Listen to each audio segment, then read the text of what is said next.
यस्य प्रसादात् भगवत् प्रसादो यस्य प्रसादान्नगति कुतोऽपि ध्यायुं स्तुवं स्तस्य यशस्त्रिसन्ध्याम् वन्दे गुरो श्रीचरणारविन्दम् आजानुलम्बितभुजौ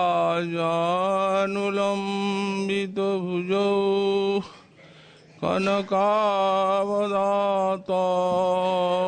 सङ्कीर्तनैकपितरौ कमलायताक्षौ विश्वाम्बरौ द्विजवरौ जुगधर्मपालौ वन्दे जगत्प्रियकरौ करुणावतारौ नमस्त्रिकालसत्याय जगन्नाथसुताय च सवृताय सपुत्राय सकलत्राय ते नमः वरेहापीडाभिरामं मृगमदतिलकं कुण्डलाक्रान्तगण्डं पञ्चाक्षं कम्बुकण्ठं स्मितसुभगमुखं स्वाधुरीन्नस्तवीनुं श्यामं शान्तं त्रिभङ्गं रविकरवसनं भूषितं वैजयन्त्या वन्दे वृन्दावनस्थं युवतिशतवृतं ब्रह्मगोपालवेशम् तप्त काञ्चन गौरङ्गी राधे वृन्दावनेश्वरी वृषभानुसुते देवी तं नमामि हरिप्रिये मूकं करोति वाचालं पङ्गुं लङ्घयति गिरिं यत्कृपातमहं वन्दे परमानन्दमाधवम् वाञ्छाकल्पतरुभ्यश्च कृपासिन्धुभ्य एव च पतितानां पावनेभ्यो वैष्णवेभ्यो नमो नमः हरिभक्तिपराजे च हरिनाम परायणा दुर्वृत्ता वा सुवृत्ता वा तेषां नित्यं नमो नमः नमो धर्माय महते नमो कृष्णाय वेधसे ब्राह्मणे नमस्कृत्य धर्मान् वक्ष्ये सनातनान् नारायणं नमस्कृत्य नरं चैव नरोत्तमं देवीं सरस्वतीं व्यासं ततो जयो मुदीरयेत् जय रूप सनातन भट्ट रघुनाथ श्रीजीव गोपाल भट्ट दास रघुनाथ ईशय गोसाईर करे चरण वंदन जहाँ हईते विघ्ननाश अभीष्ट पुरन दुर्गमी पथिमेन्द्रश्च स्खलत्पादगतिर्मुहुः सकृपाजुष्टिदानेन सन्तः सन्तो बलम्बनम्।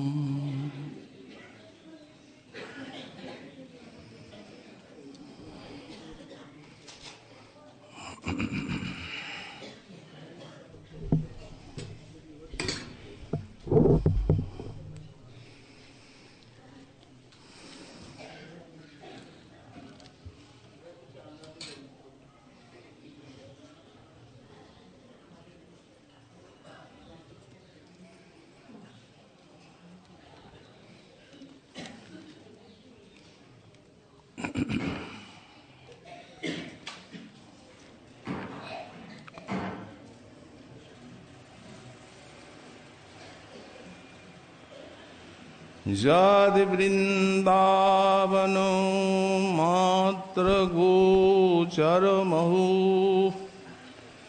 जन्नश्रुतिकं शिरो प्यारूढुं खमति न यच्छिव सुखादिनान्तु यद्ध्यानगम् यत् प्रेमामृतो माधुरीरसमयं जन्नित्यकैशोरकं तद्रूपं परिवेष्टुमिव नयनं लोलायमानं मम। कुली पावनावतार श्री श्री गौरांग महाप्रभु परम अंतरंग पार्षद परम पूज्यपाद श्री श्रील प्रबोधानंद सरस्वती चरण तार श्री श्री राधारस सुधानिधि ग्रंथे 77 संख्यक श्लोके श्री श्री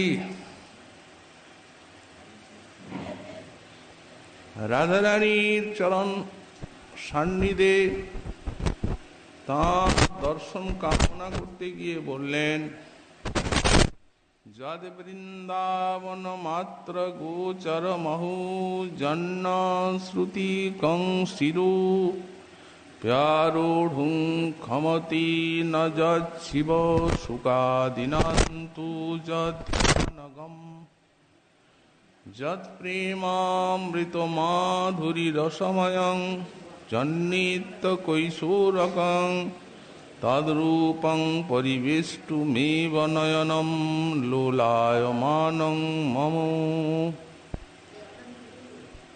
শ্রী শ্রী রাধারানীর যে রূপ একমাত্র শ্রী বৃন্দাবনেই দৃষ্ট হয়ে থাকেন,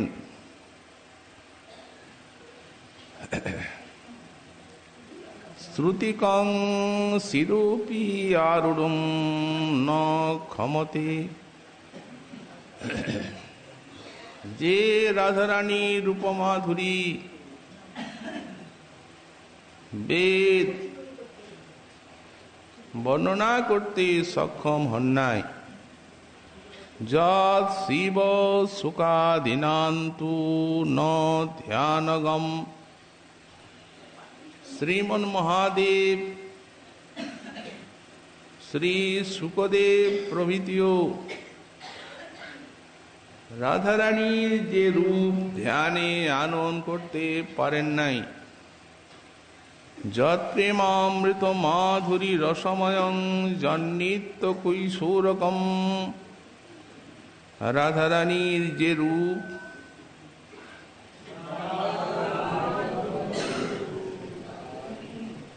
কেবল প্রেমামৃত মাধুরী রসময়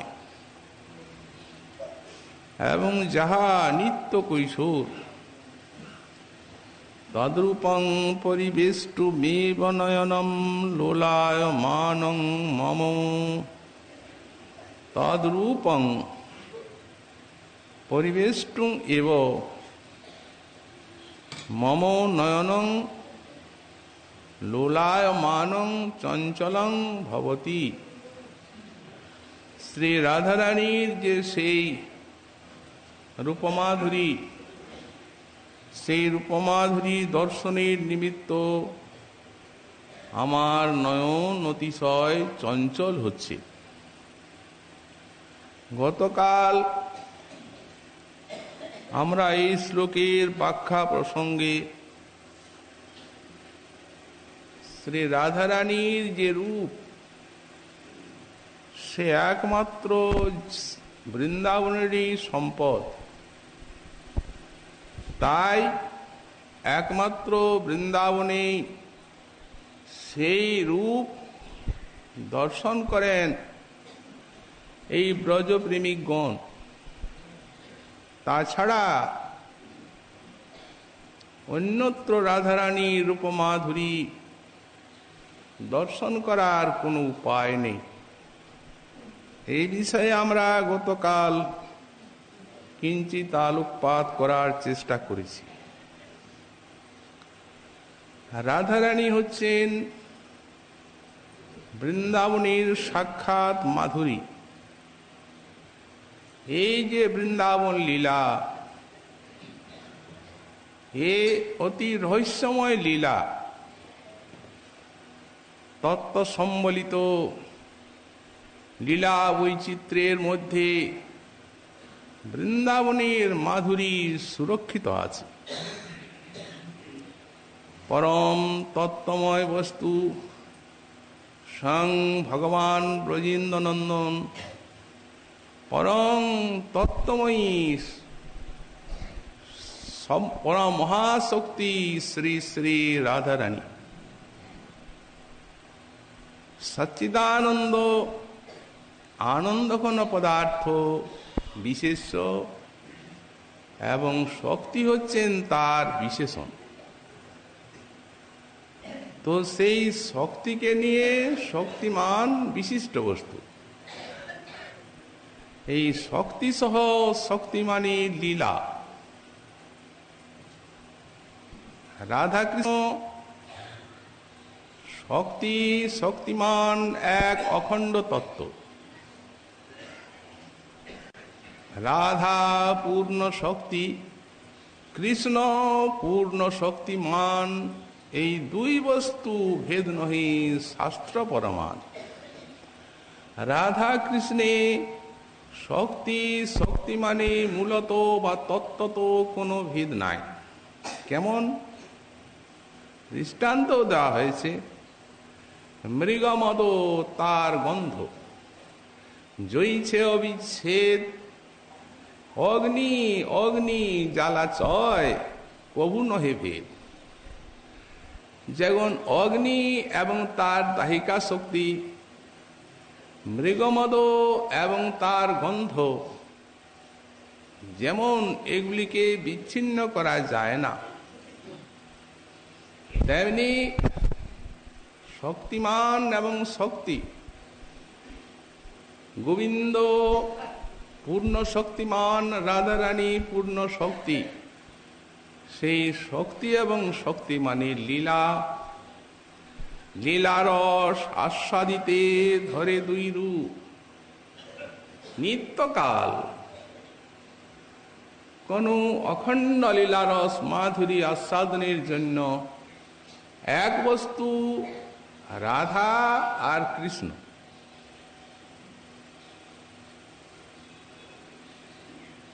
অনাদিকালের থেকেই অনন্তকাল পর্যন্ত এই বৃন্দাবন লীলা চলেছে একভাবে। এর ভাঙা নেই, গোড়া নেই, এর আদি নেই, কোনো অন্ত নেই। কত চতুরানন মরি মরি যাও তো নতয়া আদি অবসানা। এই লীলার কালের সঙ্গে কোনো সংযোগ নেই, কর্মের সঙ্গে কোনো মিশ্রণ নেই, গুণের সঙ্গে কোনো সম্পর্ক নেই। সেই সচ্চিদানন্দ রসেই এই লীলার স্ফুরণ এবং সেই সচ্চিদানন্দ প্রেম রসেই এই লীলার বিলাস। অনাদিকাল থেকে অনন্তকাল লীলা প্রবাহ বয়ে চলেছে। তো এই যে রাধা কৃষ্ণের লীলা প্রবাহ অনাদি অনন্ত, এরই স্থান বৃন্দাবন। এটা তো স্থান চাই। রাধা কৃষ্ণ যেন পরম তত্ত্বময় বস্তু, তার বিলাস ভূমি এই বৃন্দাবন সেই প্রকার পরম তত্ত্বময় বস্তু। ভগবানী সন্ধিনী শক্তির থেকে এই ধামের প্রকাশ। ধাম বিভু সর্বগত কৃষ্ণ তনু সম, এই কথা বলা হয়েছে। শ্রীকৃষ্ণ যেন সেই তিনি লীলায় নেমে আসছেন, তো তেমনি সেই যে গোলকের উপরে বৃন্দাবন, রাধা কৃষ্ণের লীলাভূমি, এই বিশ্বজীবের প্রতি কৃপা করে যখন লীলাময়ী আসছেন, জগৎজীবকে লীলা মাধুরী আস্বাদন করিয়ে তাদেরকে ব্রজপ্রেম দান করে ধন্য করবেন বলে তখন তাদের লীলাক্ষেত্র ধামও আসছেন নেমে। তাই সর্বোপরি শ্রীগোলক ব্রজলোক ধাম শতদ্বীপ শ্রীগোকুল বৃন্দাবন না। ব্রহ্মাণ্ডে প্রকাশ তার কৃষ্ণের ইচ্ছায়, একই স্বরূপ তার নাহি দুই কায়। একটা আলাদা আর গোলকের উপরে বৃন্দাবন আলাদা একটা। বিভু বলে যুগপৎ এখানেও আছেন ওখানেও আছেন। যারা অনুভবী তারা কোনো ভেদ দেখেন নাই।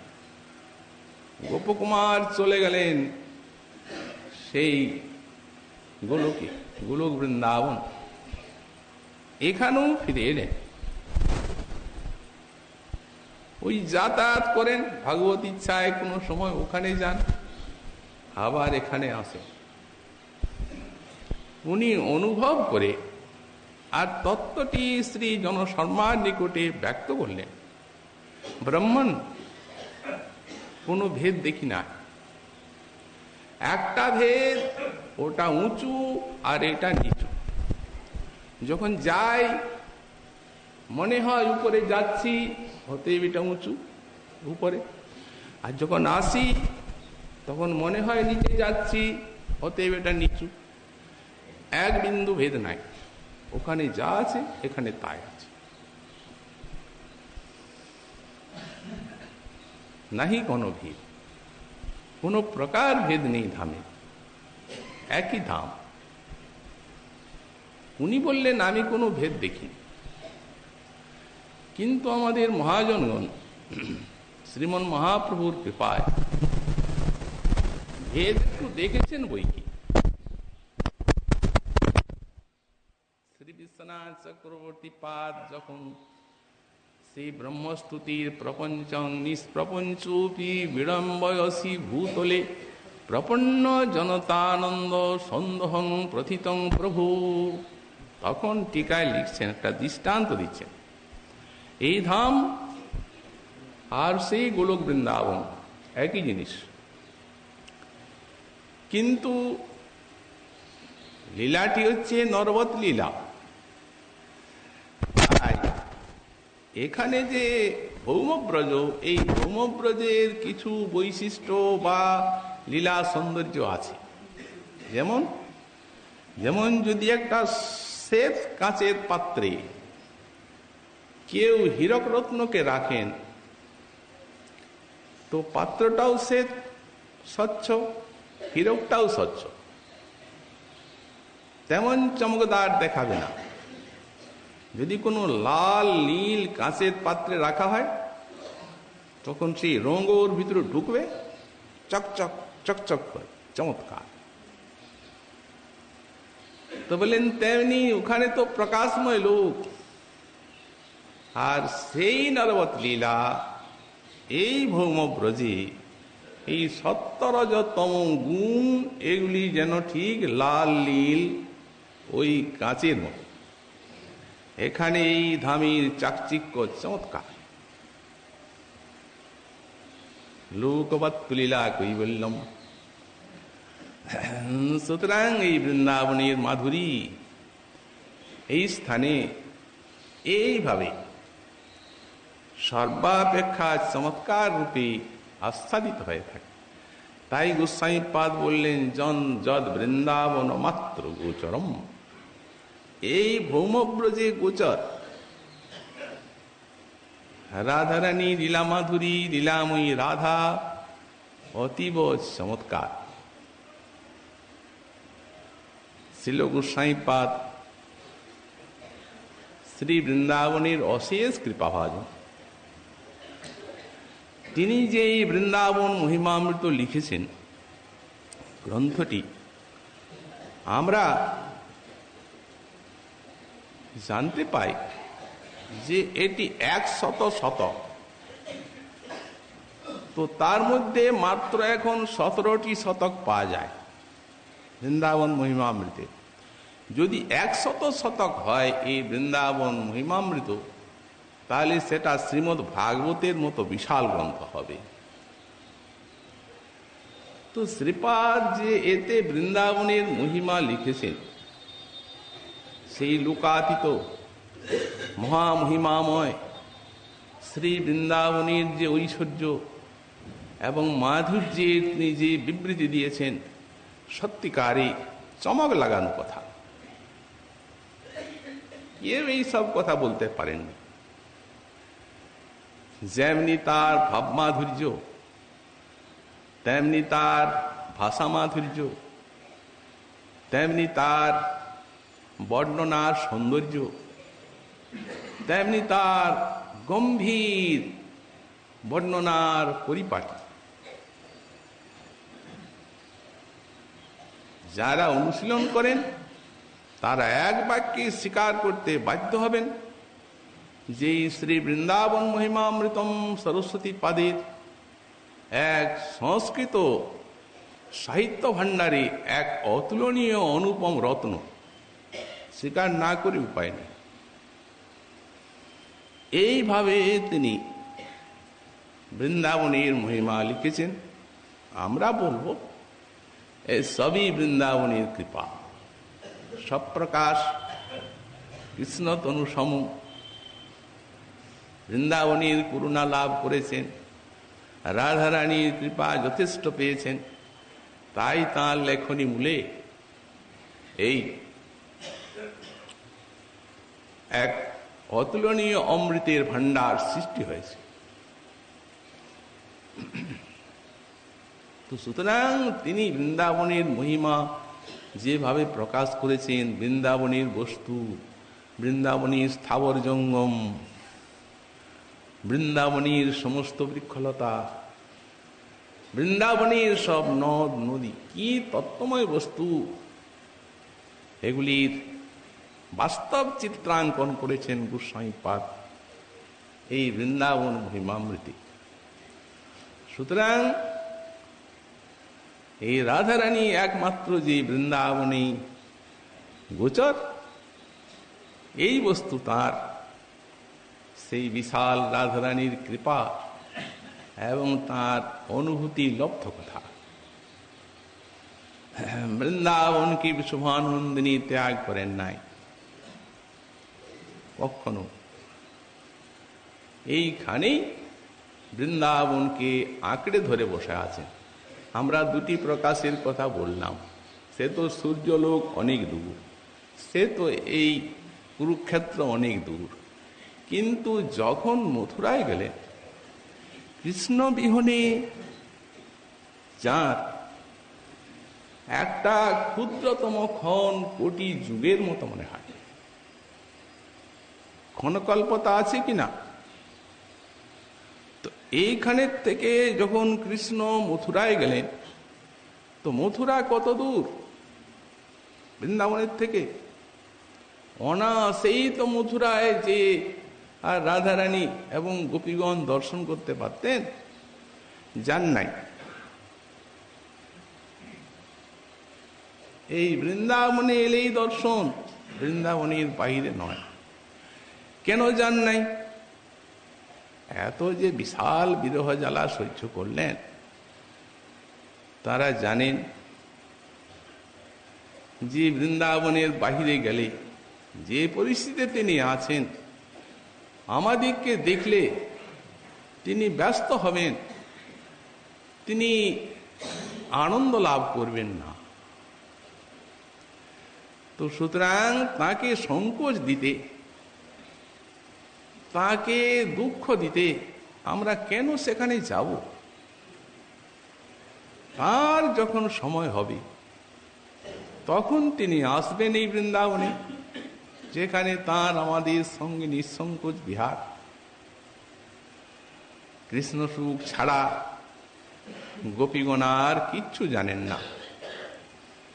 তাই তারা বুঝতে পারেন যে এই স্থান ছাড়া তার আনন্দ পাওয়ার আমাদের সঙ্গে অন্য কোনো স্থান নাই, সেটা একমাত্র বৃন্দাবন। আর আসল কথা হচ্ছে যে যখন রাধারানী ছাড়েন নাই বৃষভানু নন্দিনী, তখন কৃষ্ণও তো ছাড়েন নাই নন্দনন্দন। কেবল বিরহ রসের পুষ্টি, এ ছাড়া আর অন্য এর মধ্যে কিচ্ছু নেই। সুতরাং বিরহে যখন রাধারানীর প্রাণ যায় সে সময় ওই যে এখানে আড়ালে রয়েছেন নন্দনন্দন, তার সঙ্গে মিলন হয়। উনি বললেন, রাখিতে তোমার জীবন সেবি আমি নারায়ণ। ওই কুরুক্ষেত্রে তার শক্তে আছি নীতি নীতি। বললেন না রাধারানীকে যে সেইখানেই আমি আছি, তুমি কাঁদো কেন? বাস্তবিক পক্ষে আছেন। যদি বলতেন তাহলে আর তো কাঁদার কোনো প্রশ্ন থাকতো না। অতএব পারস্পরিক বিরহ রসের পরিপুষ্টি উভয়েরই কাম্য। তাই এইভাবে ঘুরিয়ে বললেন কথাটা, রাখিতে তোমার জীবন সেবি আমি নারায়ণ। মাধুর্য ভাব রক্ষা হলো, ঐশ্বর্যের কোনো ছোঁয়া জাগলো না। নারায়ণকে সেবা করি, তার শক্তে আসি নীতি নীতি। নারায়ণের শক্তিতে যায় তোমার প্রাণ রক্ষার জন্য। তোমার শোনে ক্রীড়া করি, আর নিত্য যাই যদুপুরী। তাহা তুমি মানব স্ফূর্তি। বাস্তবিকই রাধারানী সেই সাক্ষাৎকে স্ফূর্তি বলে মনে করেন। কেন করেন না? ঐশ্বর্য জ্ঞান তো নেই। রথে চড়ে গেছেন, সবাই দেখেছেন, রাধারানীও দেখেছেন। রথে চড়ে চলে গেলেন তো মথুরায়। এখন তো মথুরায় লীলা পরায়ণ, দ্বারকায় লীলা করছেন, সব তো শুনেছেন। তো সুতরাং এই রাধা মাধবীর রহস্যময় লীলা, তার ভূমিয়ে এই বৃন্দাবন। তাই যদ বৃন্দাবন মাত্র গোচরম অহো শ্রুতিকং যৎ শিরোপি আরূঢ়ম ন ক্ষমতে। শ্রুতিগণ যে বৃন্দাবনকে, বৃন্দাবনের মহিমাকে এবং রাধারানীকে, রাধারানীর মাধুর্যময় রূপকে মস্তকেও ধারণ করার সামর্থ্য লাভ করেন নাই, অর্থাৎ বর্ণনা করতে পারেন নাই। প্রধানত এই বেদের দুটো ভাগ, একটা হচ্ছে কর্মকাণ্ড আর একটা হচ্ছে জ্ঞানকাণ্ড। যেখানে স্বর্গকাম যজেত, ভোগকাম যজেত ইত্যাদি বাণী, যাগ যজ্ঞের কথা যে অংশে বেদের বর্ণিত আছে, সেইটি হচ্ছে কর্মকাণ্ড। আর জ্ঞানকাণ্ড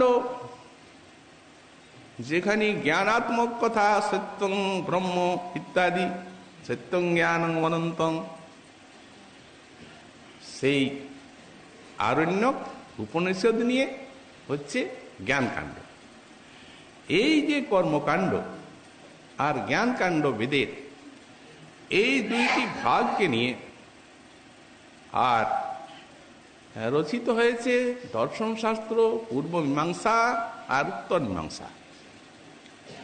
তো এই যে পূর্ব মীমাংসা মানে কর্মমীমাংসা, মহর্ষি জৈমিনী তিনি পরিষ্কার লিখে দিয়েছেন, আমনায়স্য ক্রিয়ার্থাৎ আনর্থক মতদর্থানাম তস্মাৎ অনিত্যমুচ্যতে। তিনি বলতে চাচ্ছেন সমগ্র বেদ ক্রিয়াপর, এতে ক্রিয়া ছাড়া আর কিচ্ছু নেই। কর্মকাণ্ড, কর্মবাদী ঋষি যাগ যজ্ঞ করুন স্বর্গে যান। তাহলে যে সত্যং জ্ঞানম অনন্তং ব্রহ্ম, এই কথাগুলি যে বেদে আছে, ব্রহ্মবিদ ব্রহ্মৈব ভবতি বললেন, এগুলো একটা অর্থভাব, প্রশংসাবাণী মাত্র। অতএব অনর্থকম, এগুলা বেদে অনর্থক স্থান পেয়েছে। এগুলিকে অর্থবাদ বলে আর জ্ঞান কাণ্ডকে তিনি স্বীকারই করলেন। মহর্ষি বাদরায়ণ করলেন উত্তর মীমাংসা, এই জ্ঞান কাণ্ড তিনি লিখলেন। জ্ঞান কাণ্ডই যে বেদের প্রতিপাদ্য, এই ব্রহ্মপর যে বেদ, এইটি জানাতে চাইলেন। এখন এইভাবে দুটি অংশ, বেদ কেন কর্মকাণ্ড আর জ্ঞান কাণ্ড দুটি ভাগ করে আর বর্ণনা করলে। যখন শঙ্করাচার্য ভাষ্য করছেন এই উত্তর মীমাংসা বেদান্তের, তখন তিনি জ্ঞান এবং কর্মের সমুচ্চয় স্বীকার করলেন না। উনি বললেন দিন রাতের মতো, আলো আঁধারের মতো জ্ঞান এবং কর্ম দুটি সম্পূর্ণ আলাদা জিনিস, এর সমুচ্চয় হয় না। বেদের একমাত্র তাৎপর্য হচ্ছে ব্রহ্মপর বেদ এক অখণ্ড ব্রহ্মকেই প্রতিপাদন করতে চাচ্ছে। তাহলে কর্মকাণ্ড যেটা বেদের, সেইটার যে প্রয়োজনীয়তা সেটা তো দেখানো হলো না। প্রকৃতপক্ষে শঙ্করাচার্য সাক্ষাৎ শঙ্করের অবতার হয়েও উনি তো তাৎকালিক এই ব্রহ্মবাদ স্থাপনার জন্য এই জগতে অবতীর্ণ হয়েছে। কারণ দীর্ঘকাল ব্যাপী যে বৌদ্ধবাদ শূন্যবাদ চলছিল, তাতে লোকে বেদ মানে না, ঈশ্বর মানে না। সেই সময় এসে যদি ঈশ্বরের কথা বলা যায়, তো লোকে অজ্ঞানের আকাশে ওটা উড়িয়ে দেবে। সেই বৌদ্ধরা তখন বৌদ্ধে বৌদ্ধে ভরা সারা দেশ। তাই ভগবান নিজেও আজ্ঞা করলেন তাকে, প্রকাশং কুরু চাত্মানং অপ্রকাশঞ্চ মাং কুরু। হে মহাদেব, তুমি যাও, নিজেকে প্রকাশ করবে, আমাকে ঢাকা দেবে। সাগময়ী কল্পিত স্তন্তু জনান মদ বিমুখান কুরু। কল্পিত আগম প্রচার করে তুমি মানবকে আমার এখন বিমুখ করে দাও। করুণাময় ভগবান বিমুখ করে দিতে বললেন। এই জন্যই তৎকালে ওইটার উপযোগিতা ছিল, তাই তখন ওটা লোকে নিত না। তাই শঙ্করাচার্যকে বলতে বাধ্য হয়েছে। কিন্তু রামানুজাচার্য সমন্বয় দেখিয়ে দিয়েছেন। উনি বললেন কর্ম এবং জ্ঞানের সমুচ্চয় আছে। যখন কর্ম করতে করতে যখন মানব নির্বেদ প্রাপ্ত হবে, ক্ষীণে পুণ্যে মর্তলোকং বিশন্তি, বারবার আসবে যাবে, তখন এই বেদের জ্ঞান কাণ্ডকে অবলম্বন করার তারা যোগ্য হবে। উনি দুটায় সমুচ্চয়বাদ দেখালেন। তেমনি এই বেদান্তের বৃত্তিকার যে বোধায়ন, তিনিও ওই রামানুজের যে সমুচ্চয়বাদটা সেটা স্বীকার করে নিয়েছেন, সমর্থন করে নিয়েছেন। আচ্ছা, এখন আমাদের প্রশ্ন হচ্ছে, তাহলে বেদে কি ভক্তিবাদ এবং বেদে কি ঈশ্বর আর তাঁর শক্তিগুণের কথাই নেই? অবশ্যই আছে। বেদ প্রতিপাদ্য ভগবান, কিন্তু বলা হয়েছে বেদের গুঢ়া শ্রী রাধা। তত্ত্বটিকে বেদ অতি নিগুড়ভাবে হৃদয়ে সম্পুটে রেখেছেন, বোঝা খুব কঠিন।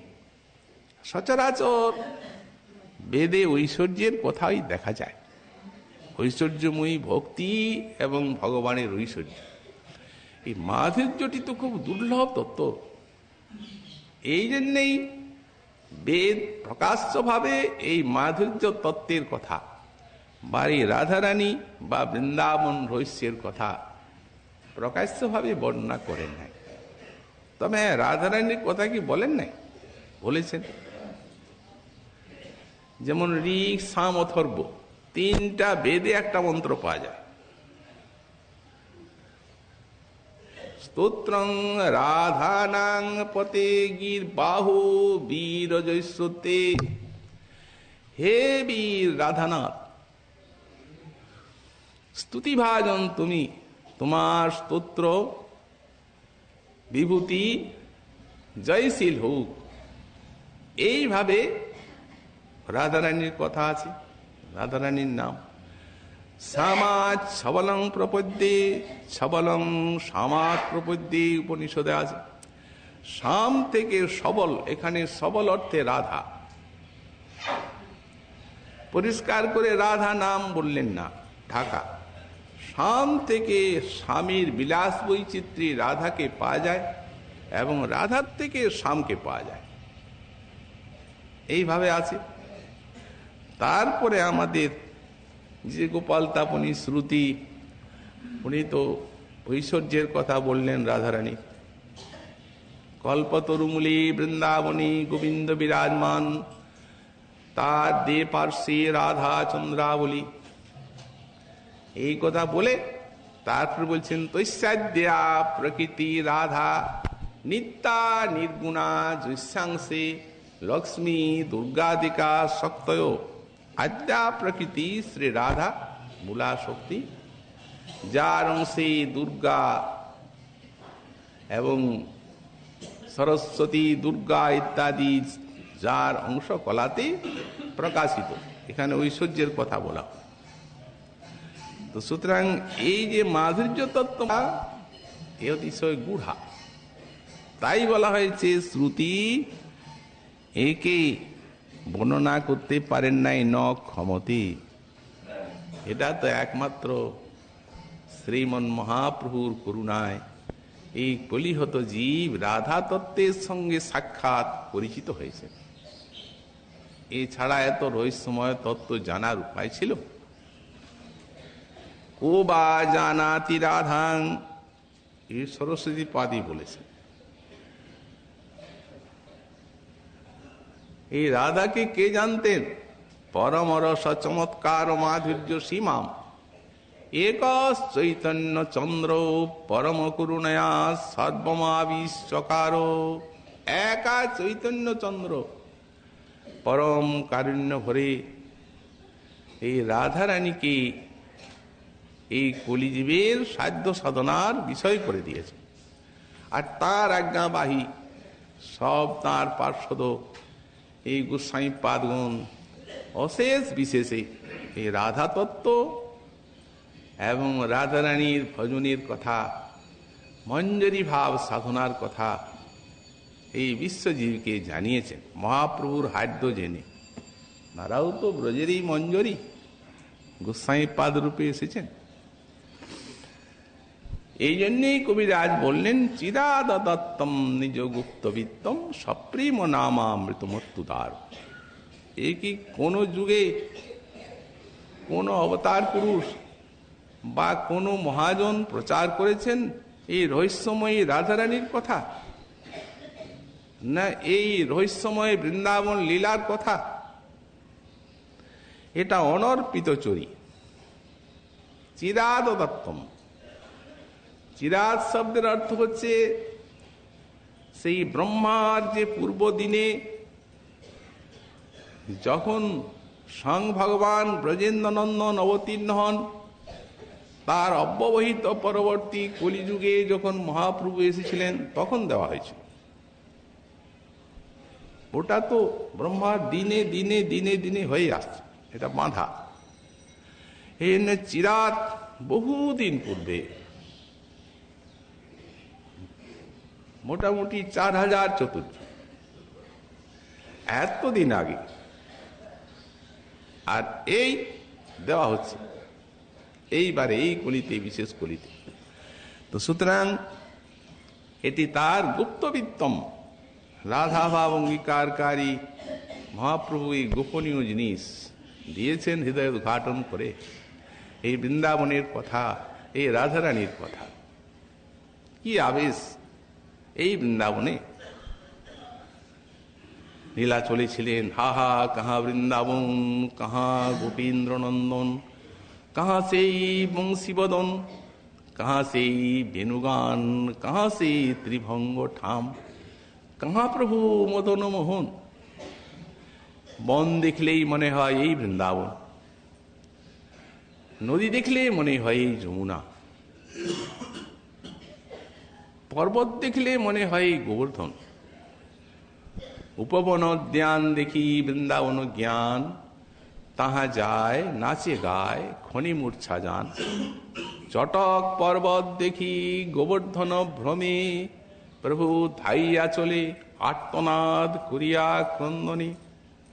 কাহা করু কাহা পাও ব্রজেন্দ্র নন্দন, কাহা মোর প্রাণনাথ মুরলীবধ। কাহারে কহিব কে বা জানি মোর দুঃখ, ব্রজেন্দ্র নন্দন বিনা ফাটে মোর বুক। এই বৃন্দাবন, বৃন্দাবন গোবর্ধন, যমুনা ফুলিন, রাধাকুণ্ড, শ্যামকুণ্ড, এই যে শব্দগুলো আছে, এই শব্দগুলোর ভিতরে এমন একটা প্রেমময় ভাব লুকায়িত আছে যে যারা এই শব্দগুলি উচ্চারণ করবেন, যারা শুনবেন, তাঁদের হৃদয়ে রাধা কৃষ্ণের যে লীলাচিত্র এটি প্রজ্জ্বল ভাবে ফুটে উঠবে। এই স্থানগুলিরই এই প্রকার মহিমা। আর রাধাবাব অঙ্গীকার করেছেন, হারিয়ে গেছেন এই বৃন্দাবন আর এই রাধা মাধবীর লীলা। কবিরাজ গোস্বামীপাদ লিখেছেন, বৃন্দাবনে আসবেন মহাপ্রভু, তো নীলাচলে ছিলা যেই প্রেমাবিষ্ট মন, বৃন্দাবন আসিতে প্রেম হইল শতগুণ। যখন বৃন্দাবনের পথে আসবেন 100 গুণ, সহস্রগুণ প্রেম বাড়ে মথুরা দর্শনে। যখন মথুরা দেখলেন 1000 গুণ। আচ্ছা, নীলাচলে যে প্রেম আস্বাদন করছেন সেটাও তো কম নয়, কিন্তু কি এই বৃন্দাবন, কি তার শক্তি, কি এই লীলার আবেশ। সহস্রগুণ প্রেম বাড়ল মথুরা দর্শনে, আর 1,00,000 গুণ প্রেম বাড়ে যবে ভ্রমে বনে। যখন এই বৃন্দাবনে ভ্রমণ করতে লাগলেন দ্বাদশ বনে, তখন 1,00,000 গুণ প্রেম। মৌরীর কণ্ঠ দেখি কৃষ্ণ স্মৃতি হইল, প্রেমাবেশে মহাপ্রভু ভূমিতে পড়িল। দুর্গম কণ্টক বনে যান গড়াগড়ি, এমনি প্রেমাবেশ এই বৃন্দাবন।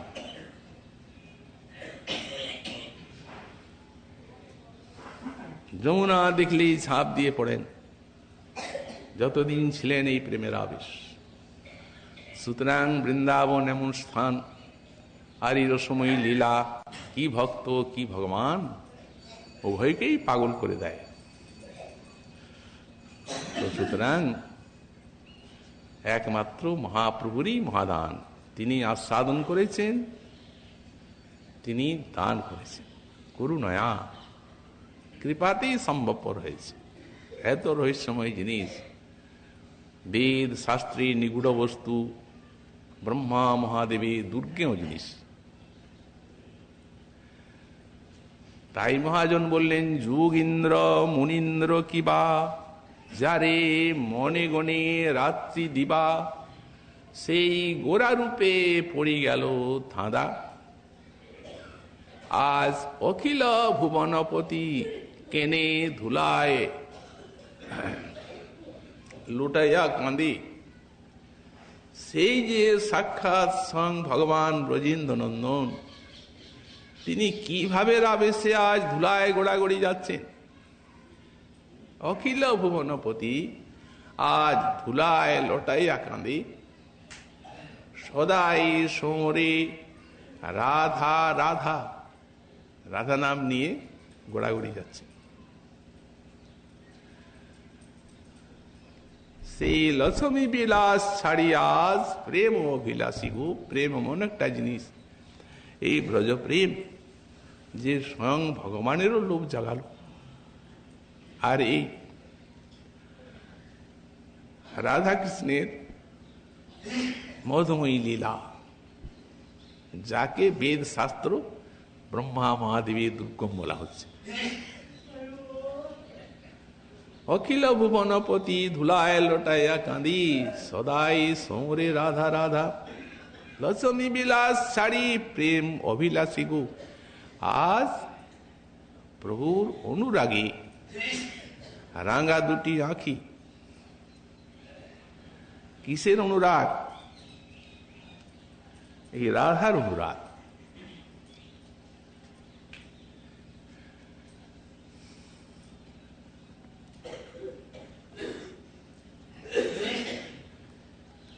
লক্ষ্মী বিলাস ছাড়ি প্রেম অভিলাষী গো, অনুরাগে রাঙা দুটি আঁখি। রাধার ধ্যানে হিয়া তার কি সাজে সাজিল গো, এই গোরা তনু তার সাক্ষী। দেখো রে লোক, হেন প্রেমা অপরূপ। আজ ত্রিজগৎ নাথ নাথ হইয়া, কেনে অকিঞ্চনের শনে কি লাগি কি ধন মাগে। কিনা সুখে বুলয়ে নাচিয়া, জয় রে জয়, হেন প্রেম রসালয়। যা ভাঙি বিলাইল গোরা রায়, এই যে প্রেম রত্নের ভান্ডার। রাধা প্রেম, রাধা দাস্য, এই ভান্ডার কোনোদিন কেউ খুলে না। সেটাকে ভেঙে বিলিয়ে দিলেন।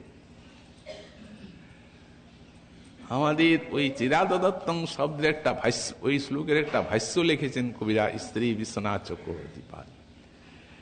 উনি লিখছেন এক একটা যে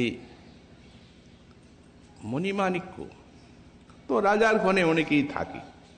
রাজা যারা, তাদের ঘরে অনেকেই সমস্ত মণিমাণিক্য থাকে। কিন্তু দুর্লভ রত্ন যে সে এক একটা মণিমাণিক্য 7 রাজার ধন। সেগুলি কোথায় থাকে? সেগুলা রাজ চক্রবর্তীর কাছে থাকে। তো সেগুলি তো এমনি বাইরে পড়ে থাকে না, সাধারণভাবেও থাকে না। একবারই সেই রহস্যময় স্থানে যেন কেউ টের না পায়, সেই জায়গায় গোপনে তালা মারা থাকে। আর ওই চাবি একা রাজরাজেশ্বরের হাতেই থাকে। তো একদিন সেই রাজরাজেশ্বর উনি কিছু মদিরা বিশেষ পান করলেন, উত্তম মদিরা, মত্ততাজনক। মেতে গেলেন, রাস্তার ধারে এসে দাঁড়িয়েছেন। দেখছেন ভিখারি কাঙ্গাল ভিক্ষা করছে, একটা পয়সা দাও। ওনার মনে হলো যে আমি যে দান করি, এই দান তো প্রায় দাতার হাতেই করি প্রায়শ, আমি নিজে তো কখনো দিই না। আজ আমি দেব, আর দেবই যখন আমি, তখন আমি আমার ভান্ডারে সবার থেকে দামি যে জিনিস আছে সেইগুলি দেব, আর এই ভিখারি দিককে দেব, অন্যকে না। তখন উনি কি করলেন? তার হাতেই তো চাবি, স্বেচ্ছাময় স্বতন্ত্র। সেই ভান্ডারের সেই পেটিকা খুললেন, রত্ন পেটিকা খুলে সেই মহামূল্যবান 7 রাজার ধনকে বের করে দিতে লাগলেন ভিখারিদের। তাই বলে ওর দামটা কমলো নাকি? দাম তো কমে নাই, ও সেই 7 রাজার ধনেই আছে। তো সুতরাং বেদ জানলো না, মহাদেব ব্রহ্মা জানলেন না, তাতে কলিজীবের কি আছে? কেউ জানুক না জানুক এদের কি আছে? এরা তো পেয়েই গেছে সেই জিনিস। কেন দিয়েছেন? অত্যুদার, অত্যন্ত উদার তিনি মহাপ্রভু। সেই মুদিরাটা কি? ওইটাই হচ্ছে রাধা রস মদিরা। তাই বলছেন ওই মদিরা পান করলেন, মদিরা পান করে মেতে গেলেন, মেতে যেখানে সেখানে ছড়িয়ে দিলেন সেই রাধা প্রেম, রাধা দাস্য। এটি মহাপ্রভুরই করুণার দান। এই জন্যেই বললেন যৎশিব সুকাদিনান্তু ন ধ্যানগম মহাদেব। শ্রী শুকদেবেরও ধ্যান গোচর নয়। মহাদেবের কথা তো আমরা বলেছি। রাধারানী অতি রহস্যময় তত্ত্ব সখীমঞ্জরি ছাড়া এই ধ্যান গম্য হওয়া খুব কঠিন আছে। পুরুষ ভাবে স্ত্রী হতে হবে এবং গোপী হতে হবে, রাধারানীর দাসী সখী হতে হবে। এ বিনা ঐশ্বর্য জ্ঞানে ভজিলেহ নাহি পায় ব্রজেন্দ্রনন্দনে। তো এখন মহাদেবের কথা, শুকদেবের কথা কেন লিখলেন? তিনি তো রাস বর্ণনা করেছেন ঠিক, কিন্তু এতে ধ্যানের কথা বলা হচ্ছে। শুকদেব রাধারানীর নাম করেন নাই, রাস বর্ণনা করেছেন, রাধারানীর নামটি উল্লেখ করলেন না। যদি রাধারানীর নাম করতেন তাহলে কি হতো? শ্রী সনাতন গোস্বামী পাদ বলেছেন, সেই নামের সঙ্গে একটা বিশেষ স্মৃতি আসত, আর সেই স্মৃতিতে রাধারানীতে প্রেমের এমন বিশাল প্রাচুর্য, সেই তাঁর তো চিত্তটা একবারে নির্মল। সুতরাং তিনি মূর্ছিত হয়ে পড়তেন। কতদিন মূর্ছা থাকতো তা কেউ বলতে পারে না। আর মহারাজ পরীক্ষিতের 7 দিন মাত্র আয়ু, ওতে তাকে ভাগবত বলতেই হবে। তো ভালোই তো, আনন্দ মূর্ছা আসতো, নাইবা বললেন ভাগবত। মহাজন বললেন না, যারা হরিকথার বক্তা তারা আনন্দে, নিজের আনন্দে মূর্ছিত হয়ে পড়ে থাকার থেকে এই কথা বাচনটাকেই শ্রেষ্ঠ বলে মনে করে। কারণ এটা একটা চমৎকার আস্বাদন, আর অন্যের হিত। কত শত মুনি ঋষি শুনছেন ভাগবত, মহারাজ পরীক্ষিত শুনছেন। শুকদেব না বললে ভাগবত প্রচারই হবে না বিশ্বে।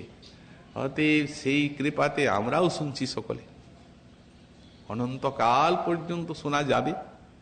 প্রচার তো তিনিই করলেন, উনি তো লিখে বসে আছেন ব্যাসদেব। তো সুকমুনি তো প্রচার করলেন, পরম্পরা তো তার কাছ থেকে এলো। তিনি বললেন, সেখানে সুতমুনি শুনলেন, সুত আবার সৌনকাদিকে বললেন, এইভাবে পরম্পরাক্রমে নেমে এসেছে। তো সুতরাং এই জন্যেই উনি নামটা উচ্চারণ করেন নাই ভয়ে।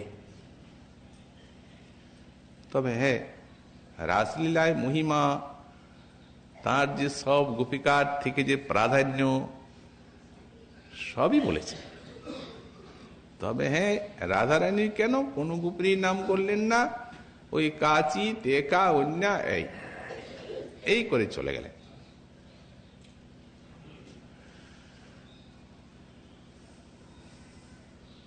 তো যদি ধ্যান করতে যান তাহলে একটা বিশেষ স্মৃতি আসতে পারে। এই বিশেষ স্মৃতি যদি আসে তাহলে তো মুশকিল, আর এই কথা বর্ণন থাকবে না। এই জন্যেই বললেন, ন যৎ ধ্যানগম যৎ প্রেমামৃত মাধুরী রসময়ম জন্নিত্য কৈশোরকম প্রেমামৃত মাধুরী রসময়। মহৎ শব্দটা প্রাচুর্যার্থে দেওয়া হয়েছে, অর্থাৎ যেখানে প্রেমামৃতের পরাকাষ্ঠা। একে তো প্রেম বেড়ে হয়ে গেল মহাভাব, প্রেম ক্রমে বাড়ি হয় স্নেহ মান প্রণয়, রাগ অনুরাগ ভাব মহাভাব হয়, ক্রমে সাধু, মহাভাবে চরম। সেই মহাভাবের পরাকাষ্ঠা, মহাভাব সেখানে প্রাচুর্য রাধারানীতে। কারণ অন্যান্য গোপিকার ভিতরে মহাভাব আছে, আর ইনি হচ্ছেন সাক্ষাৎ মহাভাব স্বরূপিণী। সর্বোপরি শ্রী গোবিন্দকে উন্মাদিত করার সেই মাদনাক্ষ মহাভাব তার মধ্যে বিরাজ করছে। এই জন্যেই প্রেমামৃত রসময়, প্রেমামৃত রস মহাভাব, সেই মহাভাবের প্রাচুর্য যে রাধারানীতে বিদ্যমান আছে। এবং জন নিত্য কৈশোরকম, আমরা তো বললাম নিত্যকাল এই লীলা চলছে, অনন্তকাল চলবে। নিত্য কিশোর কৃষ্ণ, নিত্য কিশোরী রাধা। এইখানে এই ক্রমলীলাতে যখন নেমে আসেন, তখন সেই নিত্য কৈশোরটি, ওই যে ধর্মী, এখানে ধর্মের প্রকাশ হয়। যেমন শ্রীকৃষ্ণ নিত্য কিশোর, কিন্তু বলা হয়েছে বাৎসল্য আবেশে কইল কুমার সফল, পৌগণ্ড সফল কইল লইয়া সখা বল, রাধিকাদি লইয়া কইল রাসাদি বিলাস, বাঞ্ছাবরী আশ্বা দিল রসের নির্যাস। তো নিত্য কিশোরী যিনি, তিনি তো ওই কৃষ্ণেরই মতো বাল্য, পৌগণ্ড, বয়সন্ধি, তারপরে কৈশোর এলো ধীরে ধীরে, নিত্য কৈশোর। এটি ক্রমলীলাতেই হয়ে থাকে, অন্যত্র নয়। নিত্যলীলা বা সেখানে কোথাও হয় না, এটি ক্রমলীলাতেই হয়। কিন্তু হলে কি হবে, নিত্য কিশোরটা তো সবসময়ের জন্য। ঐশ্বর্য গ্রাহকের নিকট, যেমন নারদ দর্শন করলেন রাধারানীকে, তখন বালিকা স্তুতি করতে লাগলেন, তখন তাকে তো নিত্য কিশোর রূপে দর্শন দিলেন না। ললিতা বিশাখাদির সঙ্গে মূর্ছিত হয়ে গেলেন। নারদ যখন মূর্ছিত হয়ে পড়লেন, তখন রূপটা দেখলেন নিত্য কিশোর। ওনার তো ঐশ্বর্য ভাব, স্তুতি করেছেন, আমি না গেছি এমন জায়গা নেই। ভ্রান্তাং সর্বেষু লোকেষু ময়া স্বচ্ছন্দচারিণা ঐশা রূপেণ সদৃশিং দৃশ্যতে নৈব করহিচিৎ। এই কৈশোর রূপেরই তো বর্ণনা হচ্ছে না এখানে। তদ্রূপম দেব পরিবেষ্টুম, এই রূপের মতো রূপ আমি দেখি না। বিশেষ করে আজ যা দেখলাম, হে দেবী, এই রূপের মহিমা যা অনুভব করলাম, ঐশা দর্শন মাত্রেন গোবিন্দ চরণাম্বুজে যা প্রেমার্দির অভূত স্বামী ভূতপূর্বানকর হিচিত। পদ্মপুরাণ পাতাল খণ্ডে লিখিত আছে এই স্তোত্রটা। এই দর্শন মাত্রে আমার হৃদয়ে যে প্রেম সম্পদ জাত হলো, আমি জীবনের পূর্বে কোনোদিন তা অনুভব করি নাই। প্রেমের মূর্তি রাধারানী, প্রেমানন্দ রসময়, এত প্রাচুর্য সেখানে প্রেমের। তারপরে এখন রাধারানী ললিতা বললেন, দর্শন দিয়েছেন তোমাকে কৃপা করে, অতএব এখন এইভাবে বিপর্যস্ত হয়ে যাবে না। বালিকা রূপের ভজন করলেন। ঋষি, এটা মাধুর্যের স্থান, বাবা আছেন, মা আছেন, এরকম বিহল হয়ে যাবে না। তখন যখন বালিকা রূপের ভজন করলেন, তখন চোখ অশ্রু টশ্রু মুছে টুছে একটু ঠিক হয়ে আর বেরুলেন। দর্শন করালেন গোপনে বাবা, এই জন্যেই যে তখন রাধারানী তাকান নাই, চোখ মেলেন নাই। সংকল্প করেছিলেন আগে গোবিন্দকে দেখব, তবে জগৎকে দেখব, জন্মেই আবির্ভূতা হয়। তা এখন গোবিন্দকে কি করে দেখা যাবে? ঐশ্বর্য জ্ঞানের তো ভাব নেই এখানে, মাধুর্য জ্ঞান। তাই রাধারানীর প্রেরণাতেই এলেন নারদ। বললেন, দেখবো আপনার বালিকাকে, একটু নির্জনে দেখবো, যদি চোখগুলো খুলতে পারি। এখন বাবাও মনে করলেন ঋষি মুনি লোক, এদের আশীর্বাদ ছাড়া কিছু হবার নাই। তারপরে যখন দরজা খুললেন, ঋষি হলো কিছু? বললেন, হয় নাই, তবে হবে। আপনি একদিন সপরিবারে মহারাজ নন্দকে নিমন্ত্রণ করে এইখানে, আর এইখানে তাদের ভোজন করান, আপনার বালিকার চোখ খুলবে বলে চলে গেলেন ঋষি। আর দেরি নাই, তৎক্ষণাৎ নিমন্ত্রণ। প্রাণে প্রাণে তো এক। যশোমতীও এসেছেন, গোপালও এসেছে। তো মাতা তো কান্না করছেন, কীর্তিদা, এত কন্যার রূপ, দুনিয়া আলো, অথচ অন্ধা। দুঃখ করছেন মায়ের নিকটে। তো এখন ইনিও কাঁদছেন, উনিও কাঁদছেন। সেই ফাঁকে গোপাল চলে গেছে রাধারানীর নিকটে, সেই খাটিয়ায় পালঙ্কে দাঁড়িয়ে আছে, আর রাধারানী তাকাচ্ছে। তা এখন চলো না দেখি কীর্তিদা, তোমার কন্যা দেখবো, চলুন। সংকোচে আগে যাচ্ছেন না, এত রূপের কন্যা চক্ষু নাই, দরজার কাছে যে বলছেন যান দেখুন ভিতরে শুয়ে আছে। এই যেমনি মা যশোমতী ভিতরে ঢুকেছেন তেমনি দেখছেন গোপাল পালঙ্কে হাত দিয়ে দাঁড়িয়ে আছে। ও তো ছটপটে, ও তো এখানে কোনে ঘুরে বেড়ায়, ও তো আসবেই। আর রাধারানী তাকাচ্ছে।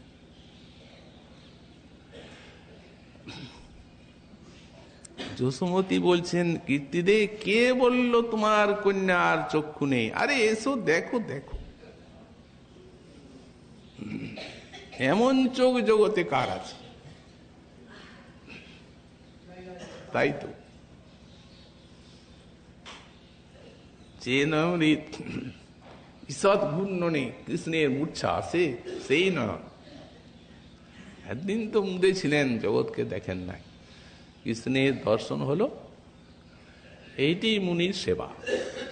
এই সেবাটি করে আর মুনি এখান থেকে চলে গেলেন। সুতরাং যখন এইরূপ সময় আসে তখন নিত্য কিশোর রূপের প্রকাশ হয়, কেবল ক্রম লীলায়, তাতে নিত্য কৈশোর রূপের কোনো হানি হয় না। গোস্বামীপাদ বলছেন সেই নিত্য কিশোরী রাধারানীকে দেখার জন্যই আমার নয়ন লোলায়মান, কৃপা করে তিনি দর্শন দান করুন। তারপরে গোস্বামীপাদ পরবর্তী শ্লোকে আবার ওই সাধকাবেশেই কিছু তত্ত্ব কথা বলছেন। শ্রীমন মহাপ্রভুর কৃপা হলে আগামীকাল আবার সেই বিষয়ে আমরা আস্বাদন করব। আজকে আমাদের রাধার কথা আর এখানেই বিশ্রাম।